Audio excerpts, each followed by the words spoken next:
Cavite, Laguna, Batangas, Rizal at Quezon. Ako po si Chris Sanji, pagbabalita para sa mga kinalap na impormasyon sa Calabarzon.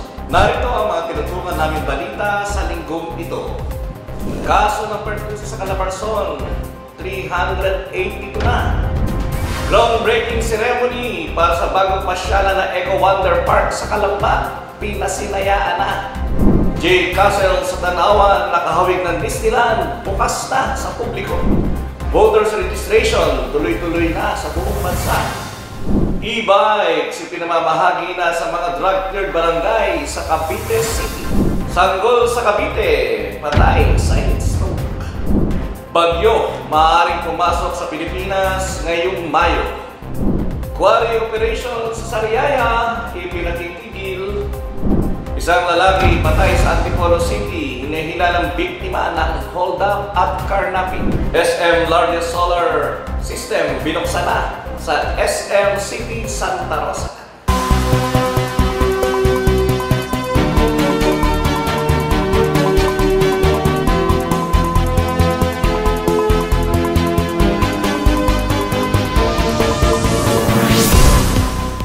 Simulan natin ang ating programa ito sa balitang pangkalusugan. Kaso ng pertusis sa Calabarzon, 382 na. Detalye ng balitang yan, ipapatrol ni Isabel Bernardino. Kaso ng pertusis sa Calabarzon, 382 na. Sa pagdating ng ika-17 ng linggo ng taong 2024, tila patuloy ang pagtaas ng bilang ng kaso ng pertusis sa rehiyon ng Calabarzon ayon sa mga tala mula Enero 1 hanggang Abril 27, 2024. Sa harap ng pagtaas na ito, mariing pinapakiusapan ang publiko na maging maingat at sundin ang mga tamang hakbang upang maprotektahan ang kanilang sarili at ang kanilang mga mahal sa buhay laban sa nakakapinsalang sakit na ito. Kilala rin bilang whooping cough, ang pertusis ay isang nakakahawang sakit na nagmumula sa pag-ubo at pagbahing. Narito ang ilang mga mahalagang paalala na dapat sundan. Una, tandaan na ugaliin ang tamang paghuhugas ng kamay upang maiwasan ang pagkalat ng mga mikrobyo na maaaring magdulot ng sakit tulad ng pertusis. Pangalawa, mahalaga rin ang pagsusuot ng face mask at pagtakip sa ilong at bibig kapag mayroong pag-ubo o pagbahing upang mapigilan ang pagkalat ng mikrobyo sa paligid. Pangatlo, aalahanin na ilayo ang mga sanggol at bata sa mga individual na may sintomas ng pertusis tulad ng sipon, ubo at lagnat upang maiwasan ang posibleng pagkahawa. Huli, alamin ang vaccination status at regular immunization schedule ng inyong mga anak. Patuloy pa rin na pinakamabisang paraan ng proteksyon laban sa pertusis ang pagbabakuna. Sa pamamagitan ng pagtutulungan at pagiging maingat, maaari nating mapigilan ang pagkalat ng pertusis sa ating komunidad at mapanatiling ligtas ang ating mga pamilya. Sumunod lamang sa mga itinakdang hakbang upang maprotektahan ang ating kalusugan at ang kalusugan ng iba. Para sa Ispatrol, ang kasandigan mo, Jezebel Bernardino, ipagsabi. Maraming salamat, Isabel. Dumako naman tayo sa mga balita mula sa lalawigan ng Laguna. Unang-una sa listahan, SM largest solar system binuksan na sa SM City Santa Rosa. May balitang detalyado si Patrol Cedric Sanji. Isang makasaysayang araw ang tinaguri ang Abril 29 sa SM City Santa Rosa nang ipakilala nilang pinakamalaking SM solar photovoltaic PV system. Isang hakbang patungo sa pamumuno ng SM Supermalls sa pagsulong ng kalikasan at pagiging luntiang kakampi ng komunidad. Sa isang marangyang press launch, nagtipon ng mga pangunahing personalidad upang ipagdiwang ang bagong yugto ng pagpapahalaga sa kapaligiran. Pinangunahan ng nasabing okasyon ni SM Supermalls President Steve Tan na nagpakita ng kahandaan sa pagsuporta sa mga proyekto at naglalayong mapabuti ang kalagayan ng kalikasan. Kasama rin si selebrasyon si Santa Rosa City Mayor Arlene Arcillas na nagsalita tungkol sa kahalagahan ng pagtutulungan ng pribadong sektor at lokal na pamahalaan sa pagsusulong ng green initiatives. Isa rin sa mga dumalos sa event si Department of Environment and Natural Resources, Environment Management Bureau Director Jacqueline Caancan, na nagbigay diin sa kahalagahan ng pagpapalakas ng mga hakbang tungo sa pagiging environmentally friendly na mga negosyo at establishmento. Kaagapay niya si Chief of Environment Management Bureau EMB, Hazardous Waste Management Section Jerry Geronimo Sañez, na nagbahagi ng mga kaalaman hinggil sa wastong pangangalaga ng mga hazardous na basura upang mapanatili ang kalusugan ng kapaligiran. Nagbigay rin ng suporta ang Department of Energy sa pamamagitan ni Energy Utilization Management Bureau Assistant Director Lana Rose Manaligod at ng Renewable Energy Management Bureau sa pamamagitan ni Division Chief Engineer Ferdinand Binondo. Ang kanilang presensya ay nagpapakita ng pagsuporta ng gobyerno sa mga inisyatibang naglalayong mapanatili ang kalikasan na mapabuti ang kalidad ng enerhiya. Maging ang sektor ng pribadong kumpanya ay nakilahok sa pamamagitan ni Benice Gretchen Garcia Rama, ang Head of Enterprise. Commercial ang conglomerates ng Meralco na nagpapahayag ng kanilang suporta sa mga proyektong nakatutulong sa pagpapalakas ng kalikasan. Si Boskowitz, President James Boskowitz, ay isa rin sa mga naging bisita na nagdala ng kanilang expertise sa larangan ng solar energy upang suportahan ang pag-unlad ng ganitong uri ng teknolohiya. Sa kabuuan, ang press launch na ito ay hindi lamang isang simpleng paglulungsad ng isang proyekto kundi isang simbolo ng pagtutulungan at pagkakaisa ng iba't ibang sektor ng lipunan tungo sa isang layunin, ang pagiging tagapagtaguyod ng luntiang pag-unlad at pagpapalakas ng kalikasan para sa kasalukuyan at hinaharap ng ating komunidad. Cedric Sanji, ang kasandigan mo, ipagsabi. Maraming salamat, Patrol Cedric Sanji. Patuloy tayo sa ating mga balita sa Sampaguita Festival. Matagumpay na naisagawa. May patrol na balita, si Casey Laude. Tagumpay na naidaos ang taon ng Sampaguita Festival sa San Pedro, kung saan naganap ang ilang aktibidad at proyekto para sa lungsod, katulad ng Sampaguita Festival Color Fun Run, Barangay Trade Exhibit, Sampaguita Awards, Street Dance Competition, Grand Flores de Mayo and Cultural Show, Govramil Hernandez People's Night, at Agos ng Musika 2024 Concert Music and Arts Festival na matagumpay na naisagawa ng City of San Pedro LGU.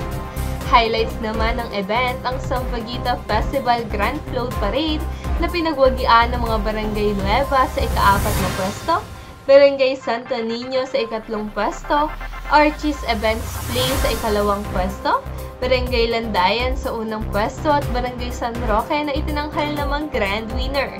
Isa pang highlights ng festival ay ang Ginoo at Binibining San Pedro 2024 Coronation Night na ginanap noong huling gabi ng pagdiriwang, kung saan nagwagi dito sina Ginoong San Antonio Aaron Osiscos at Binibining Pasita II Katrina Nabigkit para sa titulong Ginoo at Binibining San Pedro 2024. Para naman sa titulong Ginoo at Binibining San Pedro First Runner-Up, nagwagi dito sina Ginoong Pasita II Christian Diwa at Binibining Langgam Andrea Antonio. Para naman sa Ginoo at Binibining Second Runner-Up, nanalo dito sina Ginoong Laram Div Silva at Binibining San Antonio Alia Tumalin. Taos-pusong pasasalamat naman ang ipinabatid ng San Pedro City Mayor Art Mercado sa matagumpay at masayang pagdiriwang ng kanilang selebrasyon. Nagpapabatid din ng pasasalamat ang punong lungsod para sa lahat ng sumuportang taga San Pedro, mga turista mula sa iba't ibang lugar, stakeholders, taxpayers at kanilang LGU na siyang nagtulong-tulong para maisakatuparan ang isang linggong pagdiriwang na ito. Para sa 6 Patrol, Casey Laude, ang kasandigan mo, ipagsabi. Maraming salamat, Casey Laude. Balitang mula pa rin sa probinsya ng Laguna, Solo Parent Week Celebration ay pinagdiwang sa Calamba City. Para sa detalye ng balita, narito si Raul Tapia. Ipinagdiwang ang ikalawang taong selebrasyon ng Solo Parents Week sa Calamba City sa Monte Vista Resorts, Barangay Pansol, Calamba, Laguna. Naganap ang selebrasyon noong 15 hanggang 24 ng Abril 2024 at may temang solo parents na rehistrado sa gobyerno, tiyak na protektado. Ang pagtitipon ay naisakatuparan sa pagtutulungan ng Calamba City Social Services Department, Local Government of Calamba City at sa suporta ng Provincial Government of Laguna dito. Dumalo naman sa pagtitipon si Gobernadora Ruth Mariano Hernandez at masayang nakisama at nakisalamuha sa mga solo parents ng Calamba. Para sa Sais Patrol, Ralph Tapia, ang kasandigan mo, ipagsabi. Salamat, Ralph Tapia. Balitang Laguna pa rin, 30 patrol vehicles ipinamigay na sa mga barangay sa Calamba. Para sa detalyeng balita, narito si Patrol Joanna Laude. Sa isang nakaraang sesyon ng Sangguniang Panglungsod ng Calamba City, ipinagtibay ang isang mahalagang resolusyon na naglalaman ng pagtanggap sa deed of donation para sa 30 Isuzu Travis L na gagamitin bilang mga bagong patrol at transport vehicle sa iba't ibang barangay sa lungsod.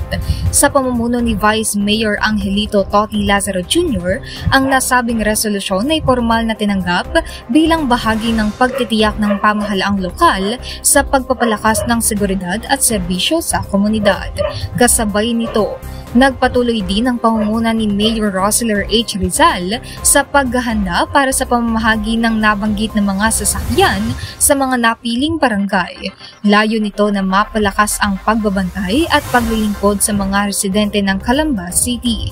Batay sa ulat, ang mga barangay na makakatanggap ng mga bagong vehicle units ay ang mga sumusunod: Barangay 1, Barangay 2, Barangay 4, Bagong Kalsada, Banlik, Barandal, Banyadero, Bunggo, Canlubang, Halang, Kayanlog, Laghuerta, Lamesa, Litcheria, Look, Makiling, Masilid, Maunong, Mayapa, Milagrosa, Palingon, Palo Alto, Pansol, Prinza, Rial, Saimsin, San Cristobal, San Juan, Siranglupa at Turbina. Sa pamamagitan ng pagtutulungan ng lokal na pamahalaan at mga barangay, inaasahang mas mapalakas pa ang seguridad at serbisyo sa Calamba City para sa kabutihan at kaunlaran ng lahat ng mga residente. Para sa Sais Patrol, Joanna Laude, ang kasandigan mo, ipagsabi. Salamat, Joanna Laude. Balitang Laguna pa rin tayo. Groundbreaking ceremony ng female barracks ng PNP RMFB 4A. Pinangunahan ni Cong Ruth Hernandez sa Los Baños, Laguna. May detalyeng balita, Patrol Charles Amanda. Groundbreaking ceremony ng female barracks ng PNP RMFB 4A pinangunahan ni Congresswoman Ruth Mariano Hernandez sa Los Baños, Laguna. Isang espesyal na okasyon ang naganap sa Camp General Macario Sakay, Los Baños kasabay ng pagdaraos ng groundbreaking ceremony para sa inaasahang pagtatayo ng female barracks ng PNP Regional Mobile Force Battalion 4A. Sa pagtutulungan ng lokal na pamahalaan at ng Philippine National Police o PNP, ang proyektong ito ay naglalayon magbigay ng mas mahusay na pasilidad para sa mga babaeng kapulisan, patunay sa kanilang mahalagang kontribusyon sa seguridad at pagpapatupad ng batas. Si Gobernadora Ruth Mariano ngayon ang nagpahayag ng kanyang kasiyahan at pagmamalasakit sa pagpapatuloy ng infrastrukturang ito. Ito ay isa lamang sa mga hakbang na ginagawa natin upang siguruhin ang kaligtasan at kagalingan ng ating mga mamamayan. Mahalaga ang papel ng ating mga kapulisan, lalo na ang mga ating mga kababaihan, sa pagpapanatili ng kapayapaan at kaayusan sa ating mga komunidad, pahayag niya. Ang pangunguna ni Gobernadora Ruth sa seremonyang ito ay pagpapakita rin ng kanyang matibay na suporta at pakikipagtulungan sa PNP. Kasama natin ang ating mga alagad ng batas sa bawat hakbang ng ating pag-unlad. Ang proyektong ito ay tanda ng ating solidong samahan upang mapangalagaan ang ating mga mamamayan, dagdag pa niya. Sa pamamagitan ng pagtatayo ng mga espesyal na pasilidad para sa mga babaeng pulis, inaasahan na mas mapalakas pa ang kanilang kakayahan sa pagtupad ng kanilang tungkulin at pagtataguyod ng seguridad sa komunidad. Ang pagkakaroon ng mahusay na pasilidad para sa mga kapulisan ay patuloy na pagbibigay inspirasyon sa kanila na magbigay ng serbisyong may integridad at dedikasyon sa bayan.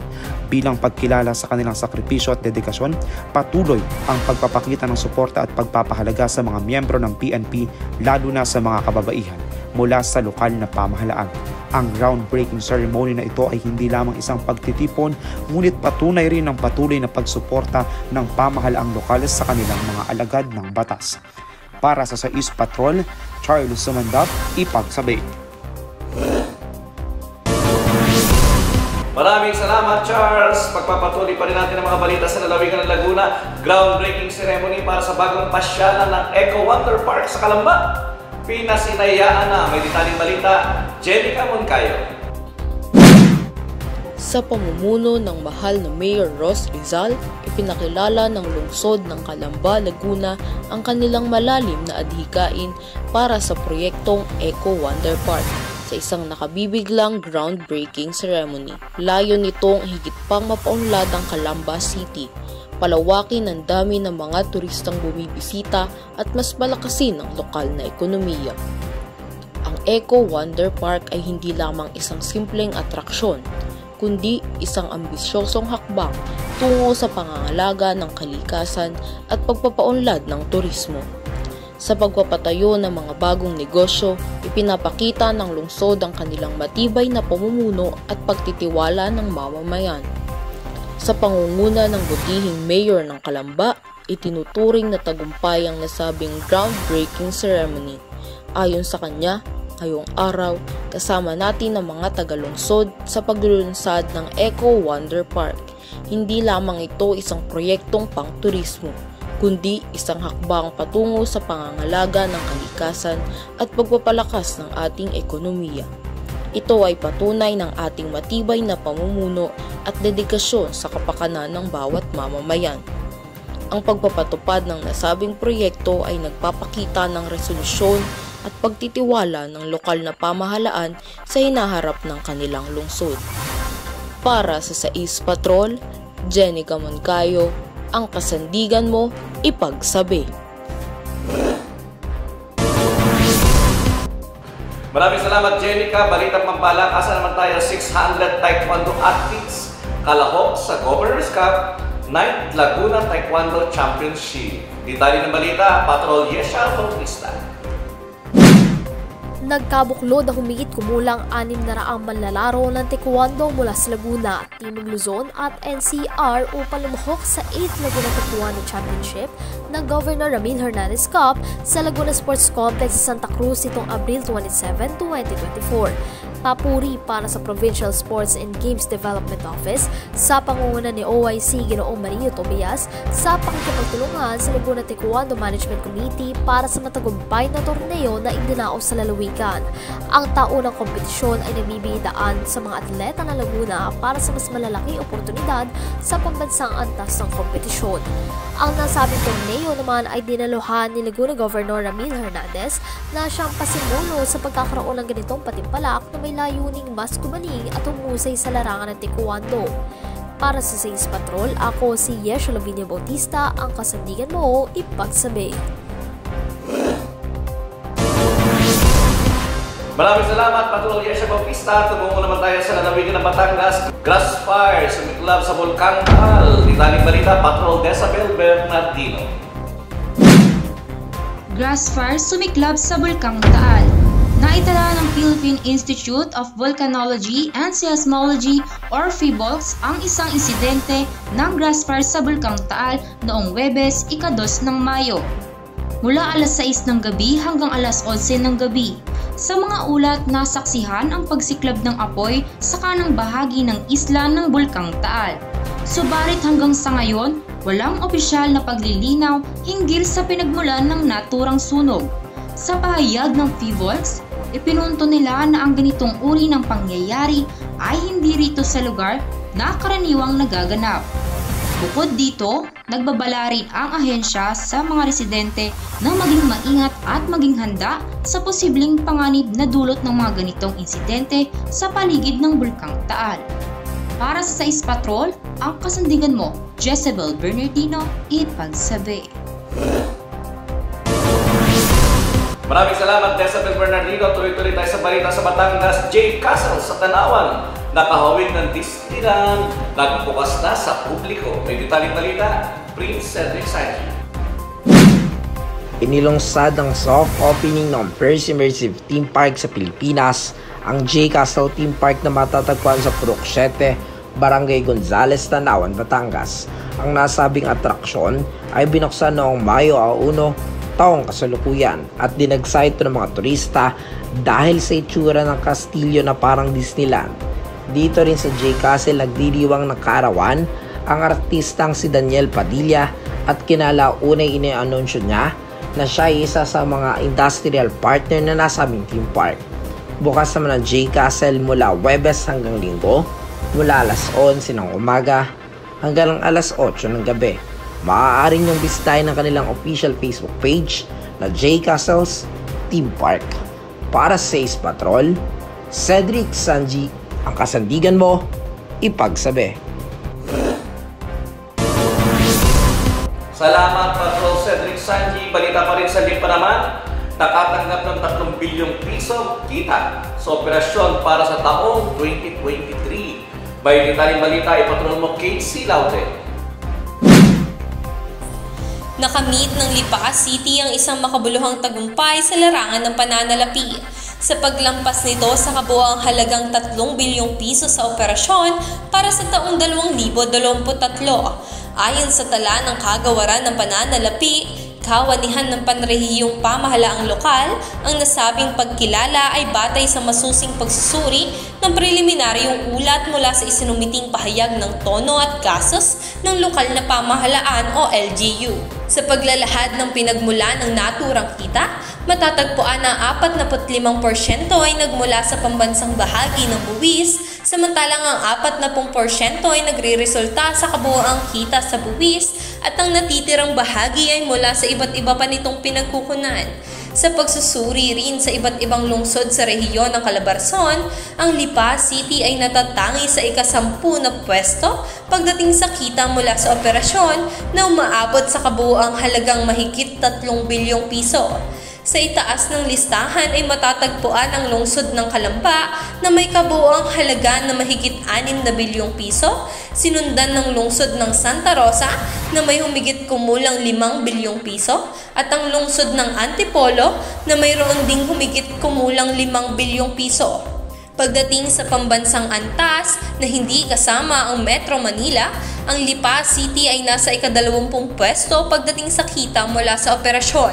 Ang lungsod ng Davao ang nangunguna na may halagang 13 bilyon at mahigit 700 bilyong piso, sinundan ng lungsod ng Cebu na may humigit kumulang 9 na bilyong piso, at ang Calamba City sa ika-3 pwesto.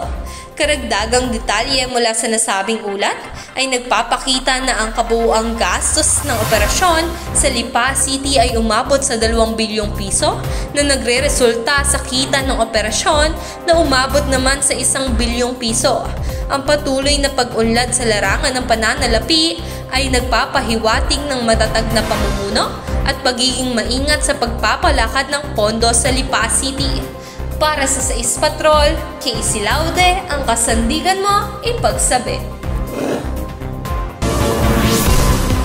Maraming salamat, Casey Laude. Voters registration naman, tuloy-tuloy pa rin sa buong bansa. May detalyadong balita, Ralph Tapia.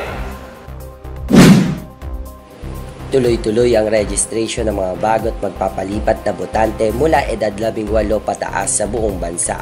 Ang nasabing registration ay nagmula noong ika-12 ng Pebrero hanggang ika-30 ng Setyembre.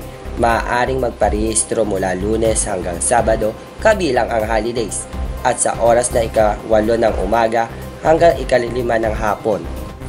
Sa mga magpaparehistro, ayon sa mga anunsyo, magpunta lamang sa mga opisina ng election officer sa inyong lugar.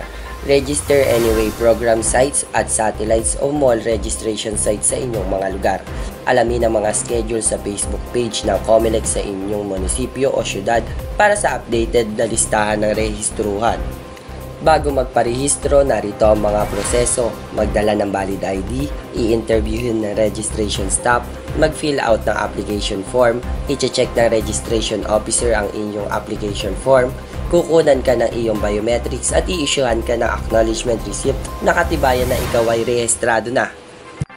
Narito naman ang listahan ng mga valid ID: Philippine System National ID Card, Postal ID, PWD ID, Students ID or Library Card na pirmado ng School Authority, Senior Citizens ID, LTO Driver License o Student Permit, NBI Clearance, Philippine Passport, SSS or GSIS ID o UMID Card, Integrated Bar of the Philippines ID, Professional Regulatory Commission License, Certificate on Confirmation issued by National Commission on Indigenous Peoples for member of ICCs or IPs, Barangay Identification Certificate with photo or any other government valid IDs. Para sa Sais Patrol, Ralph Tapia, ang kasandigan mo, ipagsabi. 4-day work week, ipinatutupad na sa Imus Local Government Unit. May detalyong balita si Joanna Laude. Mula May 6 hanggang July 31, 2024, ang pamahalaang lungsod ng Imus ay magpapatupad ng 4-day work week upang tugunan ng tumitinding init ng panahon. Ito ay ayon sa ipinatupad na Executive Order No. 027. Batay sa nasabing kautusan, magkakaroon ng mga pagbabago sa oras ng trabaho sa mga tanggapan ng lokal na pamahalaan. Ang bagong oras ng trabaho ay mula Lunes hanggang Huwebes, mula alas 8 ng umaga hanggang alas 7 ng gabi. Gayunpaman, ang ilang pangunahing tanggapan sa pamahalaang lungsod tulad ng City Disaster Risk Reduction and Management Office, City Health Office, City of Imus Diagnostic Laboratory, Hospital ng Imus, City Social Welfare and Development Office, City Environment and Natural Resources Office, City Engineering Office, City Agriculture Office, City of Imus Traffic Management Unit, at Economic Enterprise and Management Office ay mananatili sa kanilang regular na oras ng operasyon. Ang hakbang na ito ay bahagi ng pagtugon ng lokal na pamahalaan sa mga hamon na dulot ng pagbabago sa klima at pag-aalaga sa kalusugan at kapakanan ng kanilang mga empleyado at ng kanilang nasasakupan. Para sa Sais Patrol, Joanna Laude, ang kasandigan mo, ipagsabi. Maraming salamat, Joanna Laude. May balita pa rin tayo sa Cavite. E-bikes ipinamahagi na sa drug-cleared barangay sa Cavite City. Detalyadong balita, Patrol Charles Sumanda. E-bikes pinamahagi sa mga drug-cleared barangay sa Cavite City. Sa isang seremonya na puno ng pag-asa at pagtutulungan, tumanggap ang 12 barangays na nalinis sa droga sa lungsod ng Cavite ng mga e-bikes mula sa lokal na pamahalaan noong nagdaang April 30. Pinangunahan ni Mayor Denver Chua ang nasabing pamamahagi, kung saan personal niyang ipinamahagi ang mga e-bikes para sa mga sumusunod na barangay: Barangay 9, Barangay 11, Barangay 20, Barangay 21, Barangay 33, Barangay 33M, Barangay 38M, Barangay 40, Barangay 45A, Barangay 46, Barangay 50, Barangay 50 at Barangay 61M. Sa kanyang naging pahayag sa isang Facebook post, iginiit ni Mayor Denver ang kanilang hangaring makatulong sa mga komunidad na panatilihin ang kapayapaan at kaayusan. Sana ay makatulong ang mga bagong e-bike na ito sa inyong pagpapanatili at ng katahimikan at kaayusan sa inyong barangay at maging magandang halimbawa kayo sa iba pa nating mga barangay upang sila rin ay maging drug-cleared barangay na, aniya. Ang nasabing pamamahagi ay hindi lamang simbolo ng suporta mula sa lokal na pamahalaan kundi pati na rin sa kanilang pagtitiwala sa mga barangay na nakatuon sa pagtataguyod ng isang malinis at ligtas na pamayanan mula sa ilegal na droga. Patuloy ang pagtataguyod ng operasyon at pagtutulungan ng lokal na pamahalaan at mga barangay upang maisakatuparan ang kanilang mga layunin para sa kabutihan at kaunlaran ng kanilang mga nasasakupan. Para sa 6 Patrol, Charles Umandap, Ipagsabi. Maraming salamat, Patrol Charles Umanda. Nakakalungkot na balita naman mula pa rin sa Cavite, isang sanggol ang namatay dahil sa heat stroke. May detalyadong balita, Jenica Moncayo. Isang malungkot na balita ang bumabalot sa bayan ng General Emilio Aguinaldo, Cavite matapos ang pagpanaw ng isang 6 na buwang gulang na sanggol noong nakaraang buwan dahil sa heat stroke. Ayon sa kanyang inang si Hana Bilugan, naganap ang trahedya noong Sabado. Sa panayam ng News 5, ibinahagi ni Hana na isinapuso niya ang pagpapaligo sa kanyang sanggol noong April 20 at pagbalik niya, nagulantang siya nang makitang namumutla ang kaniyang anak. Dinala pa nila ito sa ospital, ngunit ito ay idineklara ng dead on arrival. Ayon sa mga doktor, ang sanhi ng kamatayan ng sanggol ay heat stroke. Sabi ng doktor, pangatlong baby na raw ang dinala doon na heat stroke, pahayag ni Bilugan sa lungkot.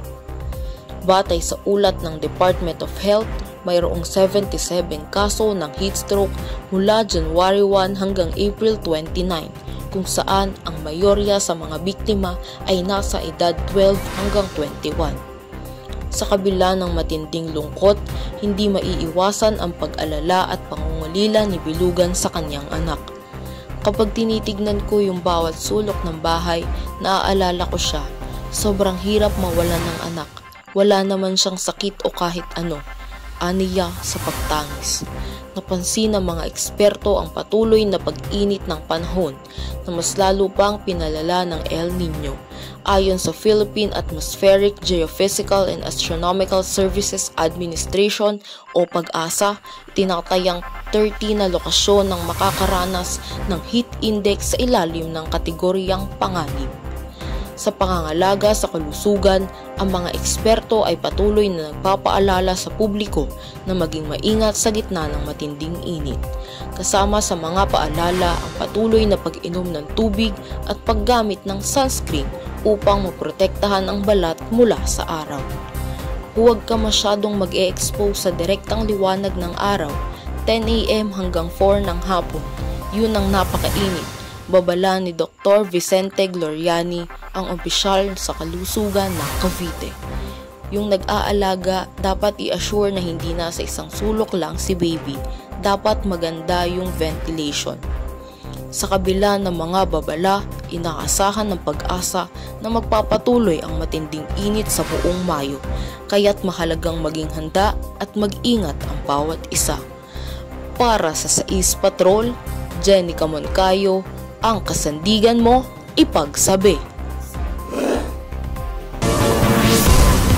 Maraming salamat, Jenica Moncayo. Balita naman sa rehiyon ng Calabarzon, rainwater harvesting facilities pinagkaloob ng Maynila sa mga komunidad. Detalye ng balita, Patrol Yesha Bautista. Sa kabila nga ng patuloy na hamon sa supply ng tubig, mayroon na alternatibong pagkukunan ng tubig ang mga komunidad sa pamamagitan ng rainwater harvesting facilities na ipinagkaloob ng Maynilad. Ang rainwater harvesting ay isang pamamaraan ng pag-iimbak ng tubig mula sa ulan upang magamit sa iba't ibang non-domestic na layunin tulad ng pagdidilig ng mga halaman at pangangailangan ng tubig sa mga palikuran. Ang hakbang na ito ay bahagi ng kampanya ng Maynilad na maibsan ang matinding epekto ng El Nino sa supply ng tubig. Dagdag pa rito, upang higit na mapakinabangan ang mga nakolektang tubig, naglagay din ang Maynilad ng vertical garden frames sa tabi ng mga rainwater harvesting facilities upang matulungan ang mga komunidad sa urban gardening at pagpapadami ng mga tanim na gulay. Para sa 6 Patrol, ako si Yesha Lavinia Bautista, ang kasandigan mo, ipagsabi. Maraming salamat, Yesha. Marami pang balitang iahati sa pagbabalik ng 6 Patrol, ipagsabi.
to return your call, please wait for the asterisk.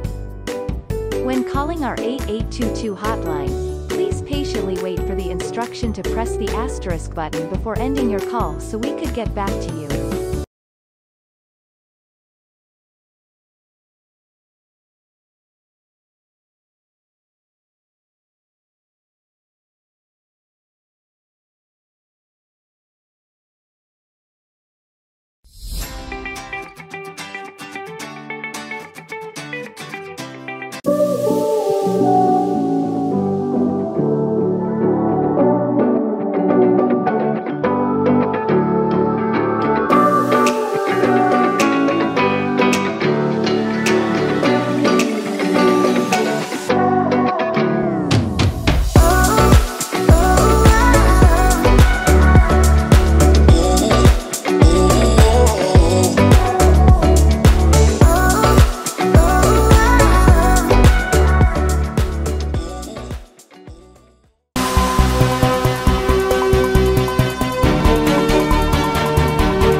Nagbabalik ang ating Sais Patrol. Ako pa rin yung likod si Chris Sanji dito para sa Royal Cable TV6 ipagsabi para naman sa mga balitang napapanahon sa panahon natin ngayon. Bagyo maaaring pumasok sa Pilipinas. May detalyeng balita, Patrol Desabel Bernardino. Isa o dalawang bagyo maaaring pumasok sa Pilipinas ngayong Mayo. Sa pinakahuling forecast ng Pag-asa, isa sa dalawang bagyo ang posibleng makaapekto sa bansa sa Mayo 2024. Narito ang mapa na nagpapakita ng mga bagyong pumasok sa Philippine Area of Responsibility o PAR mula 1970 hanggang 2023. Pagkatapos ng matagal na tuyong dulot ng El Nino, inaasahang magkakaroon ng regular na pag-ulan ngayong Mayo. Ito rin ang tinatawag na thunderstorm month sa Pilipinas. May mataas na aktibidad din sa Karagatang Pasipiko ngayong buwan na maaring magdulot ng pagbuo ng mga bagyo. Ayon sa Pag-asa, posible na may isa o dalawang bagyo na papasok sa Philippine Area of Responsibility o PAR ngayong Mayo 2024. Sila ay pansamantalang tatawaging bagyong Agon at Butchoy. Para sa Sais Patrol, ang kasandigan mo, Jezebel Bernardino, ipagsabi. Salamat, Patrol Desabel. Balita naman sa lalawigan ng Quezon. Windmill sa Quezon. Malapit ng Itayo. May report, Patrol Cedric Sanji. Sa pangunguna ng Alternergy Holding Corporation, malapit nang magsimula ang windmill power project sa isla ng Alcares, Alabat, Quezon at Perez. Sa lalawigan ng Quezon matapos ang ilang taong paghanda at pag-aaral. Ang proyektong ito ay isang inisyatibo ni Governor Dr. Helen Tan noong siya ang kanitawan ng ika-4 na distrito ng Quezon. Noong taong 2018, sinuportahan niya ito sa pamamagitan ng pag-endorso ng Department of Energy. Ngayon, sa pag-upo niya bilang gobernador ng lalawigan, katuwang ang sangguniang panlalawigan sa pamuno ni Vice Governor 3rd Alcala, mabilis na napabilis ang proseso. Ang windmill power project na ito ay pangungunahan ng Alternergy, isang pangunahing kumpanya sa renewable power, Alabat Wind Power Corporation sa pamumuno ni Jerry Magbanwa. Ang windmill ay isang epektibong paraan upang kumuha ng enerhiya mula sa hangin. Ito ay hindi lamang ligtas gamitin, kundi nakatutulong din sa pangangalaga ng kapaligiran dahil hindi nito pinapahamak ang kalikasan. Bukod dito, magbubukas ito ng mas maraming oportunidad para sa mga naghahanap ng trabaho sa lugar. Noong Oktubre ng nakaraang taon, nakakuha ang Alabat Wind Power ng pahintulot mula sa Quezon Provincial Development Council. Sa kasalukuyan, ang proyekto ay nasa ika-4 ito ng pagpapatupad. Para sa Sais Patrol, Cedric Sanji, ang kasandigan mo, ipagsabi. Maraming salamat, Patrol Cedric Sanji. Balita pa rin sa Quezon, quarry operation sa Sariaya ipinatigil. May report ang ating Patrol Casey Laude. Sa ikadalawa ng Mayo sa taong kasalukuyan, isang marugdog na pagkilos ang isinagawa ng mga residente sa Sariaya, Quezon. Patungo ito sa Quarry sa Banahaw upang ipahayag ang kanilang matinding pagtutol sa operasyon nito. Ito ay tinawag nilang lakad dasal para sa kalikasan, kaligtasan, katotohanan at katarungan. Sa pamumuno ni Father Raul Enriquez, nagsimula ang aktibidad sa isang misa sa simbahan ng parokya ni St. Francis of Assisi sa naturang bayan. Matapos ang banal na pagdiriwang, nagtungo sila sa sangguniang bayan ng Sariaya upang makipagpulong at talakayin ang isyu ng quarrying. Bagamat wala ang alkalde na si Mayor Marcelo Galleta, hindi ito hadlang sa determinasyon ng mga residente na ipahayag ang kanilang advokasya. Patuloy nilang ipinapahayag ang kanilang paninindigan at nagsasagawa ng pakikibahagi sa pangangalaga sa kalikasan. Sa pamamagitan ng kanilang pagkilos, ipinapakita ng mga taga-Sariaya ang kanilang malalim na pangangalaga sa kalikasan at ang determinasyon na ipagtanggol ang kanilang komunidad. Nananatili silang naninindigan laban sa anumang banta ng kalikasan at nagsusumikap na maging boses ng katarungan para sa kanilang lugar. Ang kanilang paglakad at dasal ay hindi lamang pagpapakita ng kanilang samahan kundi pati na rin ang patuloy na pag-asa para sa isang mas ligtas at mas maaliwalas na hinaharap. Para sa Sais Patrol, Casey Laude, ang kasandigan mo, ipagsabi. Salamat, Patrol Casey Laude.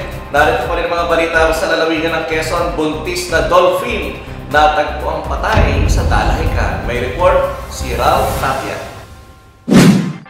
Nagdulot ng pangamba sa komunidad ng Barangay Dalahican sa Lucena City ang pagkatagpo ng bangkay ng isang dolphin sa baybaying dagat nitong ika-29 ng Abril.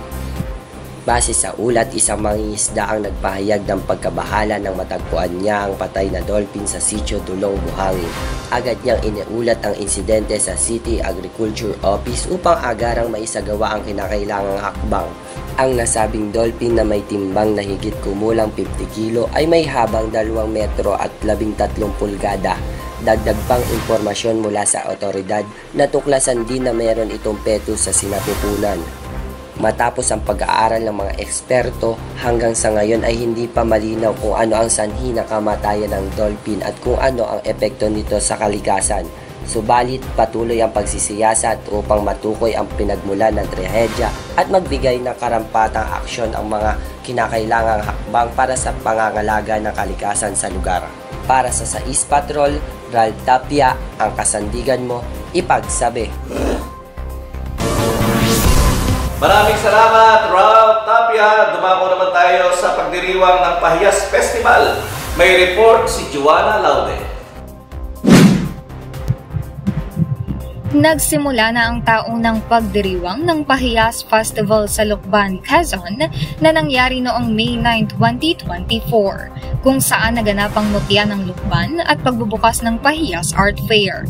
Noong ika-10 naman ng Mayo, naganap ang tagisan ng galing ng mga kalahok sa Lucban MasterChef Year 3 kung saan nagluto sila ng iba't ibang putahe. Samantala, naganap din ang Lucbanin Superstars 2024 Grand Finals na siya namang tagisan ng talento ng kanilang mga mamamayan. Matapos ang nasabing mga kaganapan, ay tuloy-tuloy pa rin ang pagdiriwang ng taunang Pahiyas Festival sa Lucban, Quezon sa pangunguna ng suporta ni Mayor Tenten Villaverde, Vice Mayor Arnel Absidi, kasama ang buong sangguniang bayan. Patuloy nating abangan ang mga susunod na kaganapan ng Pahiyas Festival at ito ay magtatagal hanggang May 16, 2024. Maaari ninyong alamin ang mga detalye ng nakaabang na aktibidad sa kanilang official Facebook page. Para sa Sais Patrol, Joanna Laude, ang kasandigan mo, ipagsabi. Maraming salamat, Patrol Joanna Laude. Diretso naman tayo sa balitang tinutukan mula sa lalawigan ng Rizal. Isang lalaki patay sa Antipolo City, hinihinalang biktima ng hold-up at carnapping. May detalyeng balita si Patrol Jenica Mancaya. Nababalot ng pangamba ang kasalukuyang kalagayan ng isang 43 anyos na driver matapos matagpuan ng mga otoridad sa Antipolo nitong nagdaang Martes, kung saan ang kanyang kamay ay mayroong packing tape. Kilala bilang Michael, isang driver ng ride-hailing app na ayon sa pulisya ay biktima ng hold-up at carnapping. Base sa investigasyon, ang biktima ay nabook bandang 1:00 ng madaling araw ng Martes nang pumick up siya ng mga pasahero sa Pasay at sila ay ihatid sa Santa Ana. Ngunit pagdating sa kanilang pagtutulungan, ang mga pasahero ay biglang nagdesisyon na mag-book ulit ng serbisyo patungo naman sa Mandaluyong. Ayon kay Lieutenant Colonel Ryan Monongdo, ang hepe ng Antipolo Police, sa pagdating sa Santa Ana Church sa Manila, doon na nag-declare ng hold-up ang 3 individual na kumuha ng kanyang serbisyo. Piniringan na lamang siya. Sa pagbabalik niya sa kanyang katinoan, napagtanto na lamang niya na nasa Antipolo na siya. Pagdating sa Antipolo, itinapon ng mga sospek si Michael sa isang bangin kasama ang kanyang sasakyan. Ngunit sa kabutihan ng tadhana, nakahanap ng tulong si Michael sa kalapit na tahanan. Kasalukuyan pa rin sinusubukan ng mga otoridad na matunton at arestuhin ng mga sospek habang si Michael ay nasa ospital. Ayon sa mga ulat, mayroon siyang fracture sa kanyang spinal cord at iba't ibang sugat. Sa kasalukuyan, humihingi ng tulong sa publiko si Michael upang mabayaran ang kanyang mga gastusin sa operasyon na umaabot sa 220,000. Para sa Sais Patrol, Jenica Moncayo, ang kasandigan mo, ipagsabi. Department of Migrant Workers, pinasara ang consultancy firm dahil sa illegal na pag-alok ng trabaho sa Canada. Para sa detalyeng balita, magpapatrol si Charles Umanda. Ang Department of Migrant Workers o DMW ay nagpatigil noong Huwebes sa pangunahing opisina at 3 sangay ng Dream Pathway Education and Immigration Services o Dream Pathway, isang konsultasyong pangpamahalaan sa imigrasyon na iligal na nagkaalok ng trabaho bilang isang daan patungo sa permanenteng residency sa Canada sa pamamagitan ng kanilang Migrant Workers Protection o MWPB. At sa koordinasyon ng lokal na pamahalaan at mga opisyal ng pulisya, isinara ng DMW ang punong opisina ng Dream Pathway sa Mandaluyong City at ang 3 sangay nito sa Cabanatuan City, Nueva Ecija, Apalit, Pampanga at Lipa City, Batangas. Si DMW Officer in Charge Hans Leo J. Kakdak ay nag-utos ang pagkasara ng Dream Pathway dahil sa illegal na pag-recruit ng mga Pilipinong nurse, tagapag-alaga, nursing aides at mga welder patungo sa Canada. Ang Dream Pathway ay isa sa mga hindi otorisadong entidad na nang-aabuso sa mga programa ng imigrasyon ng Canada na ginagamit bilang pinto patungo sa Canada para sa pansamantalang trabaho bago makamit ang permanenteng residency. Bukod sa hindi pagkuha ng tamang lisensya mula sa DMW, sila ay naniningil ng labis sa mataas na bayad sa mga aplikante na umaasa. Ani ni Kakdak. Ang DMW, MWPB ay nagkandak ng mga surveillance operation at natuklasan na nagkaalok ang Dream Pathway sa iba't ibang trabaho sa Canada na may halagang 110,000 na bayad para sa profesional sa ilalim ng Atlantic Immigration Pilot o AIP program. Ang mga Pilipino na patungo sa Canada sa ilalim ng AIP ay kinakailangan na dumaan sa pagsusuri ng kontrata at dokumentasyon mula sa DMW bilang legal na dokumentasyon bilang OFWs. Maging ito ay sa pamamagitan ng direct hire processing o isang lisensyadong ahensya sa Pilipinas. Pinag-utos si Kakdak ang Dream Pathway na harapin ang mga alegasyon na illegal na recruitment at hinikayat ang mga biktima ng konsultasyong pamamahalaan na makikipag-ugnayan sa DMW para sa tulong sa paghahain ng kaso laban sa ahensya. Ang mga opisyal at tauhan ng konsultasyong pampamahalaan ay isasama sa listahan ng mga individual at establishmento na may di maayos na record ng DMW. Sila ay permanenteng ipagbabawal na makilahok sa programa ng pamahalaan sa pagtatanggap ng manggagawa sa ibang bansa. Ang pagsasara ng konsultasyong pampamahalaan ay ang unang operasyon na kinasasangkutan ng sabayang pagkasara ng punong opisina at mga sanghay ng isang kumpanya na isinagawa ng DMW upang labanan ang mga iligal na nagre-recruit na umaabuso sa OFWs at mga aplikante na nagnanais magtrabaho sa ibang bansa. Paalala ng DMW sa lahat, ng mga Pilipino patungo sa Canada para sa trabaho ay kinakailangan na dumaan sa tamang pagsusuri at pagsasapanatili ng dokumento sa DMW para sa legal na dokumentasyon bilang migrant workers. Para sa East Patrol, Charles Amandap, ipagsabi. Maraming salamat, Patrol Charles Amandap. Tumuko naman tayo sa huling balita na tungkol sa kapaligiran. Project Angel 3 Eco Run 2024 ng Dole mangyayari na sa Mayo 19. Detalye ng balita, Patrol Yesha Bautista. Siya nga sa darating na ika-19 ng Mayo, magsisimula ang ating kaganapan na maglilingkod sa mga child labor ng Pilipinas sa pamamagitan ng Angel 3. Iyan ay isang proyekto ng Dole. Ang Project Angel 3 Eco Run for a Cause ay isang kaganapan sa pakikipagtulungan ng Runmania Philippines Promotions at ng Regional Tripartite Industrial Peace Council Region 4A. Ayan din ay sa pakikipagtulungan ng Kagawaran ng Paggawa at Empleo Region 4A o ng Dole Region 4A at sa kooperasyon ng University of the Philippines Los Baños. Ang kaganapang ito ay kabutihan na tutulong sa mga batang manggagawa sa ating bansa upang matulungan silang bumangon muli. Maaaring bisita ng Facebook page ng Project Angel 3 Eco Run for a Cause para sa karagdagang mga impormasyon at detalye ng rehistrasyon. Para sa East Patrol, ako si Yesha Bautista, ang kasandigan mo ipagsabi. Maraming salamat, Patrol Yesha. At yan po ang kabuuan ng ating mga patrollers, mga balitang pinagsama-sama para ibigay sa ating mga kababayan ang impormasyon para dito sa East Patrol. Ipagsabi ako po inyong lingkod, si Chris Sanji, pagpalain po kayo ng po may kapal.